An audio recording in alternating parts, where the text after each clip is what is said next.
So we have just got the new event week in GTA Online, and for the rest of this video, I'll be showing you everything new. This will in fact include a lot of the drip-fed vehicles, which is really nice to see from Rockstar, along with this new thing called safeguard deliveries. So yeah, without any further ado anyway guys, let's get straight into it. This event week will be refreshing on July 3rd, with July 2nd being the final and last day of this event. I think it will be quite obvious, but we need to discuss the new content first. So we can see that the new content, first of all, has these safeguard deliveries, and by the sounds of these things, it looks like we have to escort, or at least deliver a stockade. I am really hoping the payout for these things is pretty nice, and alongside this, I hope there is not really a cooldown for it. With this DLC, it looks like cooldowns are sort of a thing of the past, especially on the money laundering side. We can just constantly start them missions up, which I think is a really nice thing. With these safeguard delivery missions, we also have all of these new vehicles. I have already tested a few of these out in story mode, and by a few of them, I mean absolutely all of these ones on screen, and for the most part, I do actually think they are all good. The Minimus has some really nice traction, and it kind of did surprise me. This Bobcat security stockade is pretty unique. I also love how this one looks. You might have already seen the Tampa GT if you do their money laundering missions. For the car wash, there is a specific mission where you actually get to steal the Tampa GT, and the Tampa GT can have the HSW upgrades, and trust me, it does feel pretty fast. This Walton L35 stock is not bad either, and this next sports car is really similar to the LSCM Jester RR. It will have that kind of annoying livery, which you should be able to remove now, and pretty much like all of these other drip-fed vehicles, this Cheetah Classic will handle very nice. And at long last, we get access to the Suzume, which was previously only available on GTA Plus. This is an electric supercar, so it's kind of similar to the Ocelot Virtue. At least in my opinion, I think the traction is a lot better, and this is probably one of the vehicles that I will get. So yeah, a lot of different options now. I will probably test out some of the better vehicles here, go more in depth and test them out and upgrade them. I am also hoping that the Tampa GT is really fast with its HSW upgrades. That is another vehicle I want to test, maybe put it against the Banshee GTS. But now finally moving over to the weekly challenge. For this week, if you complete 3 of these new safeguard deliveries, you will receive the hands-on car wash overalls and an additional $200,000. So this weekly challenge is doubled to what we are used to. Typically, you would get $100,000 for completing the weekly challenge, so that's a really nice addition as well. Following this weekly challenge, we also have a bunch of things with the double money bonus. We have the Higgins Helitor's money laundering missions, and these things will have a 4 times bonus for GTA Plus. So if this last event week is anything to go off, the money laundering missions from here will get you guys $70,000, and then if you have that GTA Plus membership, you are looking at roughly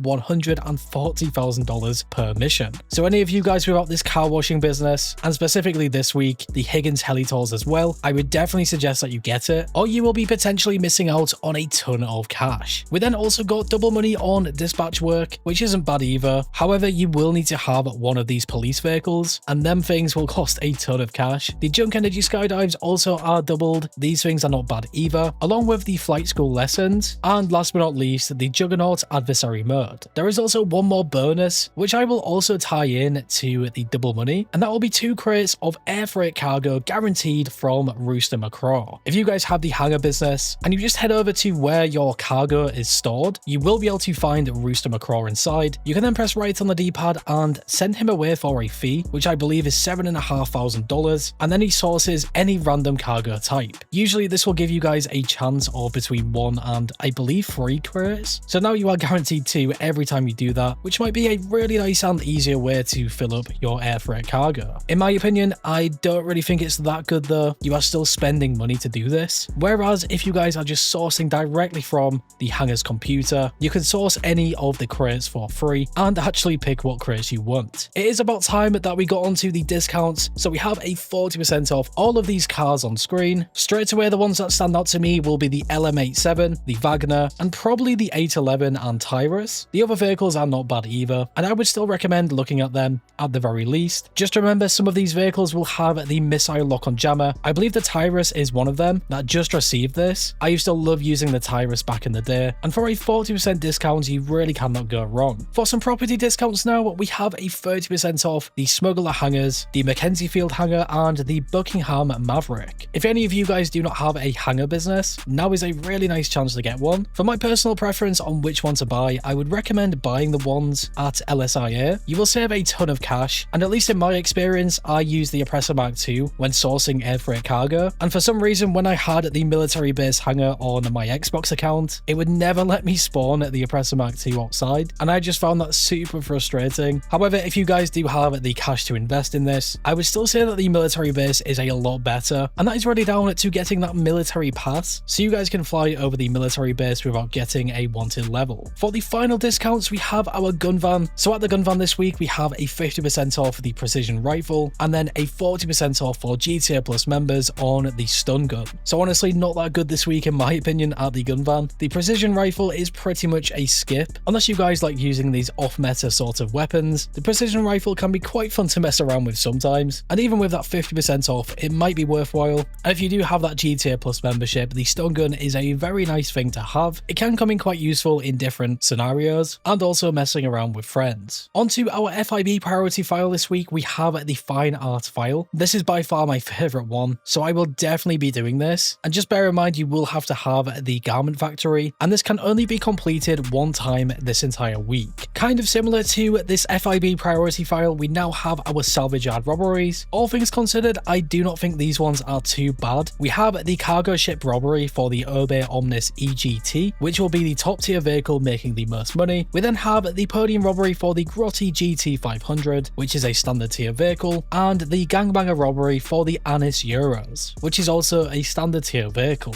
If any of you guys have the salvage yard, I think I always mention this, but doing them every week is not a bad idea, especially when there is a top tier vehicle and then 2 standard tier vehicles. You can roughly make around $1 million from doing all of them. To talk about some free vehicles, we have the new Lucky Wheel podium vehicle. For this week, it will be the Evizcerate, not a bad car whatsoever. Also remember, if you do have that GTA Plus membership, you can spin the Lucky Wheel 2 times in one day, and for this Evizcerate, I would probably recommend doing it. It is a really nice car. And the second and final free vehicle is located inside the LS car meet for the prize ride. This one is called the Coil Raiden. If you want this one, you need to place top 5 in the LS car meet series for 3 days in a row. In my opinion, I think the Lucky Wheel podium vehicle is a lot better, and I also think it is much easier to get it. However, it is technically luck based unless you close your GTA application just in time before the Lucky Wheel settles. To now speak about some test track vehicles, we have Simeone's Autoshop. Inside here, you can find all of these newer vehicles. So out of the newer vehicles, we do have the Anis Minimus, the Walton L35 stock, that really nice looking LSCM Cheetah Classic, and then some other standard ones called the Fiora GT and Peyote Gasser. And I think this is great from Rockstar because you guys can actually test drive these new vehicles. I know for a fact that I will definitely be test driving the Cheetah Classic and the Minimus. Although I have already technically used them before, it will be really nice to see how they perform in online instead of story mode with mods. Hopefully they perform pretty similar or exactly the same. The Luxury Autos dealership also has 2 of the new cars. We have the Tampa GT and the Suzume, but just remember, there is no possible way to test drive them here. From what I have experienced driving these 2 in story mode, I think it depends what you want. To really quickly recap, the Suzume is an electric supercar. The handling and overall top speed is pretty similar to the Ocelot Virtue, and the Tampa GT is a potentially good option if you have the GTA Enhanced version with the HSW upgrades. When I was driving this one around with the HSW upgrades applied, it did manage to get up to 160 miles per hour, and that is really another reason I really want to test it and put it up against the Banshee GTS. In terms of handling on the Tampa GT, it's not really the greatest. It is very similar to the Vigero ZX, but slightly less slidey. Going back over to the LS car meet, we also have some test track vehicles. We have the Class Vamos, the Western Daemon, and the Western Rat Bike, and the HSW test ride is the Devastate or the Devastate. So really similar to Simeone's Autoshop, this will be a really nice opportunity to try some of these vehicles before you purchase them. And like before, if you guys have the GTA Expanded and Enhanced Edition, this Devastate is a really nice option. It now also can have the Missile Lock-on Jammer, so if you play in public sessions a lot and just drive around, it will actually be a good choice. And last but not least, to wrap up this whole event week video, we now of course have our time trials. The new premium race this week is called Downtown Underground, the standard time trial is Up and Atom, and the HSW time trial is Textile City to Stab City. So just looking back through this event, it is actually a really nice one. The discounts, bonus money, all of the new vehicles tied together, I really do like this a lot. I'm also really happy to see that Rockstar are kept, at least in some sense, their money laundering missions with a bonus. And to quickly run through that one again, at least, if you guys are maybe confused, you will have to purchase the Higgins Helitors along with the car wash business, and then either go over to the Higgins Helitors business itself or call RAF on your phone to start the money laundering missions for them. You will then be taking advantage of that double money or 4 times money if you have GTA Plus. So yeah, what do you guys think about this event? What is your favorite new vehicle or favorite bonus? Make sure that you leave a comment below. And as always, if you went on to enjoy this video or found it useful, leave a like. I always appreciate your support. And if you are new here, subscribe and hit that bell icon to never miss a video. Finally guys, stay safe, thanks for watching, and I will catch you in the next one.